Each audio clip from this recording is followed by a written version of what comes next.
എല്ലാവർക്കും ബിജീസ് കിച്ചൻ്റെ പുതിയൊരു വീഡിയോയിലേക്ക് സ്വാഗതം. ഞാൻ നിങ്ങളുടെ സ്വന്തം ബി ചേച്ചിയ. എൻ്റെ പ്രിയപ്പെട്ട ഓരോരുത്തർ സൂമായിട്ടിരിക്കുന്നു. ദൈവം സഹായിച്ചൂടെ സൂമായിട്ടൊക്കെ ഇരിക്കുന്നു. ഇന്നും ഒരു ദിവസം ദൈവം നമുക്ക് ദാനമെത്തുന്നു. അതിന് ദൈവത്തിന് നന്ദി പറയാം. അപ്പോഴെല്ലാവരും തിരക്കിലായിരിക്കുമല്ലേ. ക്രിസ്മസ് കൂടെ വരെ ആയി. തയ്യാറികളൊക്കെ നടക്കുന്നുണ്ടോ?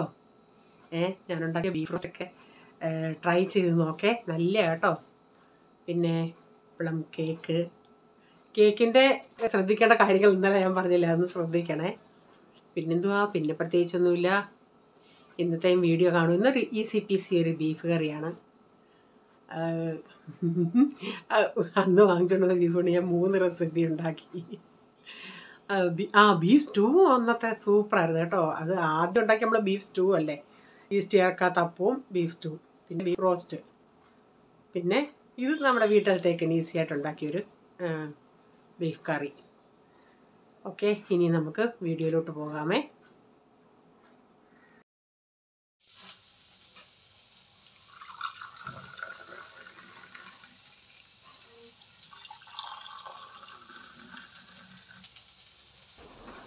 രാവിലെ ഇന്ന് മാഗിയ വെജിറ്റബിളൊക്കെ ഇട്ട് മാഗി ഇവിടിപ്പം റെഡി ആയിട്ടുണ്ട്. അതിനുശേഷം പിന്നെ കുറച്ച് ജോലികളൊക്കെ ഉണ്ടായിരുന്നു. അതിനുശേഷം ഉള്ളിയൊക്കെ ഞാൻ അരിഞ്ഞ്, അങ്ങനെ ഉള്ളിയൊക്കെ അരിഞ്ഞ് കണ്ണ് ഇതായിട്ട് വന്ന് നിൽക്കുക കേട്ടോ. ഈ ചെയ്യുന്ന ബീഫ് കറി ഒത്തിരി പെട്ടെന്ന് ചെയ്യാവുന്ന ബീഫ് കറി, ഒരു ഈസി മെത്തേഡ്. ഇച്ചിരി ഉള്ളിയൊക്കെ ഒത്തിരി അങ്ങ് വഴട്ടാതെ കുറച്ച് വഴട്ടിയിട്ട് കുക്കറിലിട്ട് കുറച്ച് വിസിലടിച്ചങ്ങ് എടുക്കുക. ഓക്കെ, ഉള്ളി അരിഞ്ഞ് കണ്ണാടി വെച്ചരിഞ്ഞ്, എന്നാലും പ്രൈസിനെ കാണിക്കാം, പ്രൈസ് എങ്ങനെ ഇരിക്കുന്നതെന്ന്.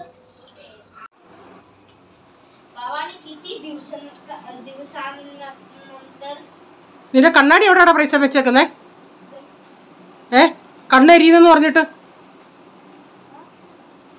കണ്ണ് ഇതാവുന്നെന്ന്.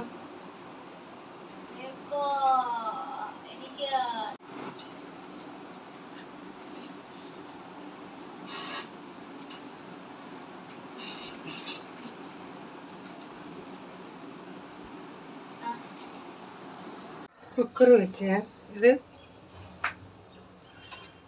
എനിക്കൊരു കണക്ക് തെറ്റിപ്പോയി. ഞാൻ 1.5 കിലോ ബീഫ് ഇരിപ്പുണ്ടെന്നും പറഞ്ഞാൽ ഇതരിഞ്ഞത്, പക്ഷെ 1 കിലോയേ ഉള്ളായിരുന്നു. ഇതിലൊരു 3-4 സവാള, ഒരു കുടം വെളുത്തുള്ളി, ഇഞ്ചി, കുറച്ച് കൊച്ചുള്ളി, കുറച്ചെന്ന് പറയാൻ ഒരു 10-15 കൊച്ചുള്ളി, ഇച്ചിനീച്ചയുള്ള കൊച്ചുള്ളി, അതുകൊണ്ട് എനിക്ക് പൊളിക്കാൻ വയ്യായിരുന്നു.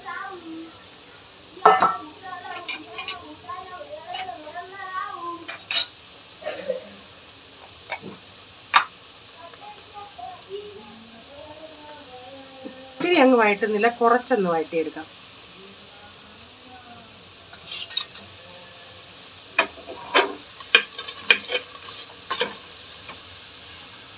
ഇത് ഇച്ചിരി വലിയതാണ്, ബാക്കിയെല്ലാം കിണിയുള്ള കിണിയാണ്.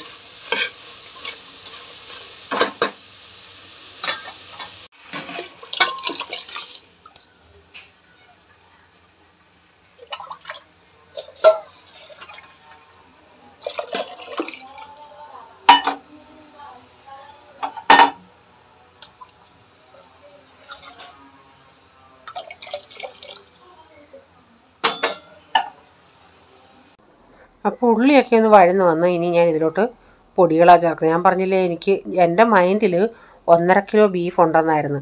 ഞാൻ എന്നിട്ട് ബീഫ് എടുത്തിട്ട്, ഞാൻ പറഞ്ഞില്ലേ, ഈ കൊണ്ടുവന്ന ബീഫിൽ നിന്നാണ് ഞാൻ വേറെ റെസിപ്പികളുണ്ടാക്കി. അപ്പം നമ്മൾ വെയിറ്റ് നോക്കുമല്ലേ, വെയിറ്റ് നോക്കിയുടനെ ഇത് നോക്കിയുടനെ ഒരു കിലോ ഞാൻ എന്നിട്ട് റീച്ചാനും വെയിറ്റ് സഹിതം എടുത്തിട്ട് വീഡിയോ അയച്ചു കൊടുക്കുക. റീച്ചാ താണ്ടെ ഇത്രയേ ഉള്ളൂ, 1/2 കിലോ കുറവുണ്ടെന്ന്. അപ്പം ഞാൻ പിന്നെ അടുക്കളയിൽ വന്ന് ഇങ്ങനെ ചിന്തിച്ചേ, അയ്യോ അന്ന് സ്റ്റൂ ഉണ്ടാക്കാൻ എടുത്തിയല്ലോ, അതാണ്. പിന്നെയും പെട്ടെന്ന് റീച്ചാ അവർക്ക് വീഡിയോ അയച്ചു കൊടുത്തോ, എനിക്കിങ്ങനെ ഒരു അബദ്ധം പറ്റും, ഞാൻ ഓർത്തേ ഇല്ല. അപ്പം ഞാൻ ഇതിലേക്ക് 1 ടീസ്പൂൺ മഞ്ഞൾപ്പൊടിയും, ഒരു 2.5 ടേബിൾ സ്പൂൺ മല്ലിപ്പൊടി, 1.5 ഒരു ഇച്ചിയും കൂടെ 2 ടേബിൾ സ്പൂണോളം കാശ്മീരി മുളക് പൊടി, 1 ടേബിൾ സ്പൂൺ ഗരം മസാല, ഒരു 3/4 ടേബിൾ സ്പൂണോളം കുരുമുളക് പൊടി, ഇതെല്ലാം കൂടെ ചേർത്തിട്ട് അതിൻ്റെ പച്ചമണമൊക്കെ പോകുന്നിടം വരെ നന്നായി ഒന്ന് മൂപ്പിച്ചെടുക്കാമേ. ഈ മസാല മൂക്കുന്നതിലാണ് കറിയുടെ ടേസ്റ്റും അതിൻ്റെ കളറും കിട്ടുന്നത്. ഞാൻ ഈ ഉണ്ടാക്കുന്ന കറി ഇച്ചിരി ബ്രൗൺ കളറാണേലും വീഡിയോയിൽ എന്തോ സംതിങ് പ്രോബ്ലം വന്നിട്ടത് ഇച്ചിരി റെഡ് പോലാണ് മുന്നിട്ട് നിൽക്കുന്നത്. അപ്പം ഞാൻ ഇപ്പോൾ ഇതിൻ്റെ അകത്ത് ഇച്ചിരി ഫാറ്റുള്ളേ, അതിവിടെ അന്ന് എന്നോട് ചോദിച്ചാൽ പറയുകയും ചെയ്തു അങ്ങാര് ഇത്തിരി ഫാറ്റ് ഇട്ടിട്ടുണ്ടെന്ന്. അപ്പോൾ ഇവർക്കത് അത്ര താല്പര്യമല്ല ഫാറ്റുള്ളത്. പിന്നെ ഞാൻ കുറച്ചൊക്കെ എടുത്ത് മാറ്റി കളഞ്ഞ്. ഇവർക്ക് ഒട്ടും ഫാറ്റില്ലാത്ത ഇഷ്ടം. അപ്പം ഞാൻ അതിലോട്ട് ഇച്ചിരി ഉപ്പോട് ഇട്ടിട്ട് ഞാൻ ഇത് വഴറ്റാൻ നേരം ഇച്ചിരി ഉപ്പിട്ടായിരുന്നു. ഇപ്പോൾ ഇട്ടല്ല ഉപ്പ്, അതുകൊണ്ട് ഇന്നത്തെ കറിക്ക് ഒരു ഇച്ചിരി ഉപ്പ് മുന്നിട്ടായിരുന്നു. ഇല്ല ഓർക്കാതെ ഇന്ന് എന്തുവാണെന്നോ എന്തോ എനിക്ക് മൊത്തം ഓർമ്മക്കേടായിരുന്നു. അപ്പം ഞാനിതിലേക്ക് ഒരു ഇച്ചിരി കായപ്പൊടിയും കൂടെ ചേർത്തിട്ട് ഇനി ഇത് നന്നായി വിസിലടിച്ച് നമുക്ക് എടുക്കാമേ. അപ്പോൾ ഇത്തിരി വേവുള്ള ചില സമയത്ത്, പക്ഷേ എനിക്കന്ന് അച്ചാറിന് കിട്ടിയ ബീഫ് എന്ന് പറയുന്നതിൽ അലുവ കഷ്ണം പോലുള്ള ബീഫായിരുന്നു. അത് അത്ര വേവുമില്ലായിരുന്നു, കിളുന്ന്. ഈ ബീഫിൻ്റെ അകത്ത് അങ്ങനെ അവരവിടെ റേറ്റ് എഴുതി വെച്ചിട്ടുണ്ട്. കിളുന്ന് ബീഫും അല്ലാത്ത മുറ്റിയ ബീഫ്, മുറ്റി എന്ന് പറഞ്ഞാൽ ഇച്ചിരി കിളുന്നതിനേക്കായി അല്ലാത്ത ബീഫ് അവർക്കൊക്കെ അറിയാം. അവരതിൻ്റെ റേറ്റ് അവിടെ സെപ്പറേറ്റ് എഴുതി വെച്ചിട്ടുണ്ട്. കിളുന്നിന് ഇച്ചിരി വില കൂടുതലാണ്.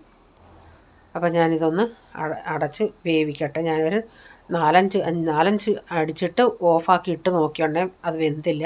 വീണ്ടും ഒരു 2-3 വിസിലൂടെ അടിച്ചെടുത്ത് ബീഫ് അടപ്പത്ത് വെച്ചിട്ട് പിന്നെ തൈരിത്തിരി ഉണ്ടായിരുന്നു, അതൊന്ന് ഉടച്ചിട്ട് മോരുകറി ഉണ്ടാക്കാനായിട്ട്. ഇതൊക്കെ ഉള്ളപ്പോൾ ഇവിടെ മോരുകറി ഇത് മോരുകറിയും മീൻകറിയും ഇങ്ങനെ ബീഫൊക്കെ വിരുദ്ധാഹാരമാണെന്ന് പറഞ്ഞാലും മിക്ക ആൾക്കാരുടെയും കോമ്പിനേഷൻ ഇതാണ്. മീൻ കറി ഉണ്ടെങ്കിൽ മോര്, ബീഫ് ഉണ്ടെങ്കിലും മോര്, അങ്ങനെയാണ്. എത്ര വിരുദ്ധാഹാരമെന്ന് പറഞ്ഞാലും നമ്മൾ ചെയ്യുന്നതങ്ങ് ചെയ്തു പോകും. മോരൊക്കെ ഉടച്ച് ഞാൻ ഇച്ചിരി മഞ്ഞപ്പൊടി ഉപ്പും ഇട്ട് ഒന്ന് അടപ്പത്ത് വെച്ചായിരുന്നേ. ഇപ്പോൾ ഇങ്ങനെ ആവി പോലെ പുക പോലൊക്കെ വന്ന് ഞാൻ ഇച്ചിരി കായപ്പൊടിയും കൂടെ ചേർത്ത് കൊടുക്കുന്നുണ്ട്. ഉലുവാപ്പൊടി ചേർത്തതാണേ. ഇനി ഇതിലോട്ട് കടുക് കൂടെ വറുത്ത് ചേർക്കാം.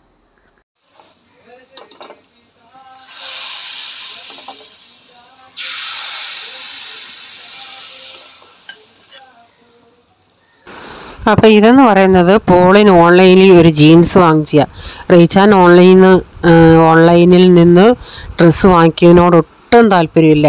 കഴിഞ്ഞ കുറച്ച് നാളുകൾക്ക് മുമ്പിട്ട് എനിക്ക് ഒരു നൈറ്റി നോക്കിയായിരുന്നു. കോട്ടൺ എന്നും പറഞ്ഞാൽ നമ്മൾ വാങ്ങിച്ചത്, പക്ഷേ വന്ന് ഒരു കഴിയണേ മൊത്തം കുളം കലക്കിയും പിന്നെ അതങ്ങ് ചുരുങ്ങി, നല്ല കോട്ടനും അല്ലായിരുന്നു. അപ്പോൾ ഇത് പിന്നെ അല്ലാതെ കടകളിൽ നോക്കിയാൽ ഇവന് തുടവണ്ണം ഉള്ളതുകൊണ്ടേ തുണികളങ്ങനെ കിട്ടാൻ അവന് ഭയങ്കര ബുദ്ധിമുട്ടാണ്. പിന്നെ ഇതൊന്നൊന്ന് വാങ്ങിച്ച് നമുക്ക് ട്രൈ ചെയ്ത് നോക്കാമെന്നും പറഞ്ഞ് വാങ്ങിച്ചതാണ്. അപ്പോൾ അത് ഇന്നലെ ബുക്ക് ചെയ്ത് ഇന്ന് തന്നെ വന്നു.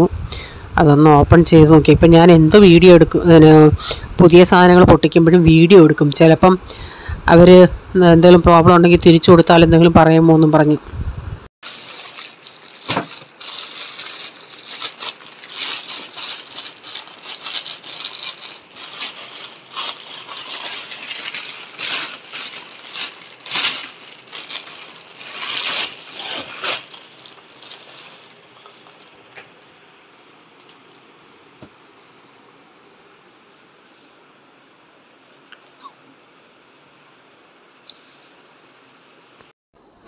തോരൻ വെക്കുന്നത് പയറ് തോരൻ, നമ്മുടെ ഒടിയൻ പയർ തോരൻ.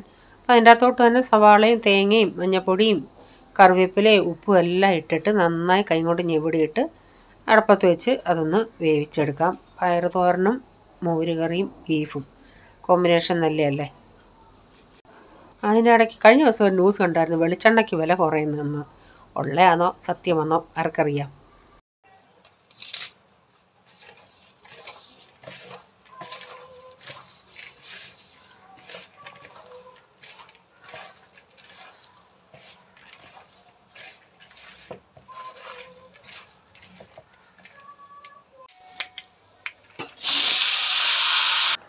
അപ്പം ബീഫ് വീണ്ടും ഞാൻ വിസിലടിച്ച് അവിടെ ഇട്ടിട്ടുണ്ട്. അതിൽ നിന്ന് പ്രഷർ പോയിട്ട് അത് തുറന്നെടുത്ത് വെന്തില്ലെങ്കിൽ വീണ്ടും ഞാൻ വിസിലടിപ്പിക്കും. അപ്പോൾ നമ്മൾ ഈ ഒത്തിരി ക്വാണ്ടിറ്റി ഇടുന്നതും കുറച്ച് ക്വാണ്ടിറ്റി ഇടുന്നതായിട്ട് വ്യത്യാസമുണ്ട്. കുറച്ച് ക്വാണ്ടിറ്റി ആകുമ്പോൾ ഇത്തിരി വേവാനും സമയമെടുക്കും.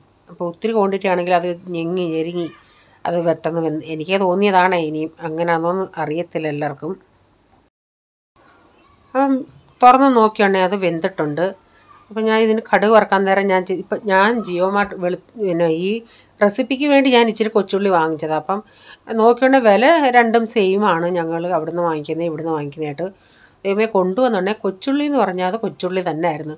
ഇരുന്ന് പൊളിച്ചെൻ്റെ ഊപ്പാട് വന്ന് നല്ല ദേഷ്യം വന്ന് ഇത്തിരി അത് ഉള്ള എല്ലാം ഇല്ല, വെളുത്തുള്ളി അല്ലിയുടെ അത്രയേ ഉള്ളൂ. പിന്നെ ഇത്രയും വില കൊടുത്ത് വാങ്ങിച്ചത് അങ്ങനെ കളയുന്നതെന്നും പറഞ്ഞിട്ട് കുറച്ചിരുന്ന് പൊളിച്ച്. അത് ഇപ്പം ഞാൻ അതിൻ്റെ അല്ലെങ്കിൽ ഞാൻ കുറച്ചും ഇത് കൊച്ചുള്ളി തന്നെ മാത്രമേ ഉണ്ടാക്കത്തുള്ളായിരുന്നു. പക്ഷേ ഇരുന്ന് പൊളിച്ച് സമയം കുറേ അങ്ങ് പോവും. അതുപോലെ മനുഷ്യന് ദേഷ്യം വരുന്നു പൊളിച്ച്. അപ്പം ഞാൻ കുറച്ച് ഇതിൻ്റെ അകത്ത് കടുക് വറക്കാനായിട്ട് എടുത്തിട്ടുണ്ട്. അപ്പം കടുകും കറിവേപ്പിലയും കൊച്ചുള്ളി എല്ലാം കൂടി ഇട്ട് വഴറ്റി നമുക്ക് കറിയിലോട്ട് ഒഴിക്കാമേ. ഈ കറിയുടെ ബാക്കിയാണ് ഞാൻ വെച്ചിരുന്നത്. അന്ന് പൊറോട്ടയ്ക്ക് ഞാൻ പറഞ്ഞില്ലേ കറി ബീഫ് കറിയായിട്ട് മാത്രം തികയത്തില്ലെന്ന് പറഞ്ഞ് ഞാൻ 2 ഉരുളൻകിഴങ്ങും എല്ലാം കൂടി ഇട്ട് അതിനെ ഇച്ചിരി ഒന്ന് മോഡിഫൈ ചെയ്ത് ഇത്തിരി ഒന്ന് നീട്ടിയെടുത്തത്.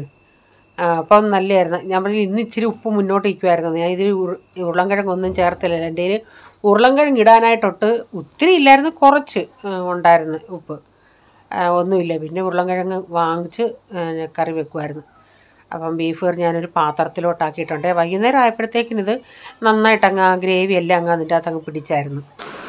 പോളിനും ഇച്ചിരി ഫാറ്റ് കിട്ടിയപ്പോഴത്തേക്കിന് ഞാൻ പറയും, മമ്മി ഇതെന്തു മമ്മി വളവളായിരിക്കുന്നത്.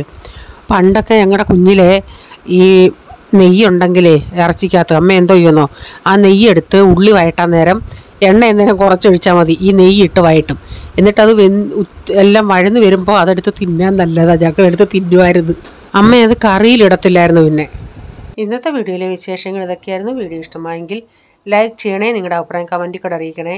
സബ്സ്ക്രൈബ് ചെയ്യാതെ നിങ്ങൾ വീഡിയോ കാണുന്നുണ്ട്, വീഡിയോ ഇഷ്ടമായി വീണ്ടും ചാനൽ കാണണമെന്ന് ആഗ്രഹമുണ്ടെങ്കിൽ ഒന്ന് സബ്സ്ക്രൈബ് ചെയ്തിട്ട് ആ ബെല്ലൈക്കോട്ടോട് പ്രസ് ചെയ്യുകയാണെങ്കിൽ ഓൾ എന്നൊരു ഓപ്ഷൻ വരും. അതോടെ പ്രസ് ചെയ്യുകയാണെങ്കിൽ ഞാനിന്ന് വീഡിയോയുടെ നോട്ടിഫിക്കേഷൻ നിങ്ങൾക്ക് എന്നും വരുന്നതായിരിക്കും. ഇനി ഒരു പുതിയ വീഡിയോയുമായി വരും വരെ bye, god bless you all. Thank you, take care, bye, see U.